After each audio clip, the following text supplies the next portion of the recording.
Bonjour, dans cette vidéo, on va regarder comment intégrer donc un mini site internet dans une iframe dans un contenu pédagogique Ludiscape. Donc dans notre cas, on a ici un ensemble de fichiers qui permettent d'écouter une partition musicale. Donc quand on l'ouvre avec Firefox, on voit ici qu'on a une partition musicale qu'on peut lancer automatiquement et qu'on peut arrêter. Donc cette partition musicale, j'aimerais l'intégrer dans un des écrans pédagogiques de Ludiscape. Donc pour faire ceci, on va faire plusieurs étapes. Dans un premier temps, on va sélectionner tous les fichiers qui correspondent à notre exercice, à notre animation, et on va créer un zip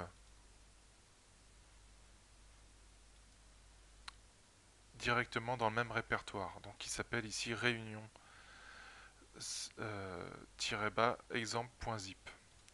Je vais lancer Ludiscape.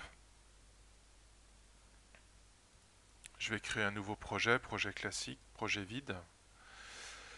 Dans édition, je vais aller dans gestion des fichiers embarqués. Donc les fichiers embarqués, ça permet, comme son nom l'indique, d'embarquer des fichiers ou des zips dans le fichier Ludiscape. Ici, je vais ajouter, donc dans édition des fichiers embarqués, je vais ajouter un fichier et je vais ajouter donc réunion exemple.zip. Dans la petite zone de paramètres qui est sur la droite, je vais donc écrire extract. Ensuite, je vais enregistrer le tout.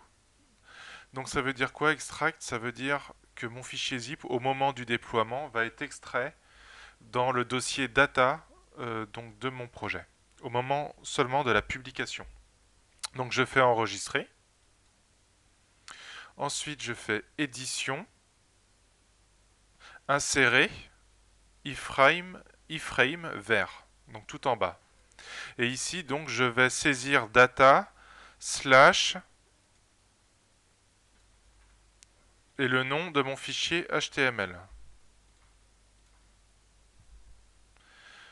Donc là, qu'est-ce que je vais lui dire en faisant ça? Je vais lui dire créez-moi une iframe, donc une fenêtre qui me permet de voir le fichier réunion exemple.html dans cette fenêtre. Je vais appuyer sur OK.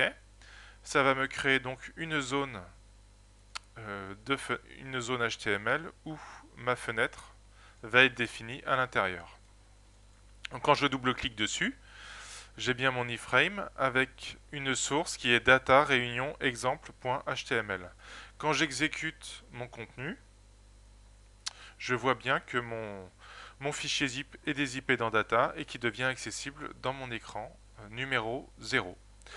Voilà, voilà pour l'exemple d'intégration donc de sources extérieures dans un projet e-learning Ludiscape. Je vous dis à bientôt.